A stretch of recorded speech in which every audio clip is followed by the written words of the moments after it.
अस्सलाम वालेकुम नाज़रीन, मैं हूं आपका मेजबान अमजद चौधरी। आप देख रहे हैं मंजर आम। इस वक्त मंजर आम की टीम मौजूद है कराची के इलाके लियाकताबाद में। चारों अतराफ में यहाँ पे गैर कानूनी तजावजात का बसेरा है। ई रिक्शा कितना लेते हो? ये तो 550 रुपये। लाखों का कारोबार यहाँ पे चल रहा है, क्या कोई है पूछने वाला?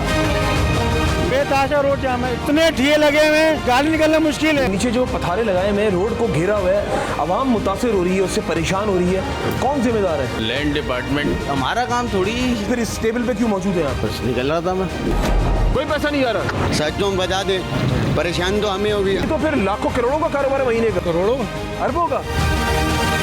ये हमारा मालिक था ना, जो पुलिस में था, डीएसपी। दुकानें अंदर है, बाहर तक इन लोगों ने जो है वो जगह संभाली हुई है। ये पता रहे आज से नहीं 50 साल पुराने लगते हैं। जितना मैं कहता हूँ टैक्स लियाकताबाद देता है ना, इसके साथ सुतेलों जैसा क्यों सलूक किया जा रहा है? मुस्बत जामा प्लान नहीं तैयार किया जाएगा, इससे हमें छुटकारा नहीं मिलेगा।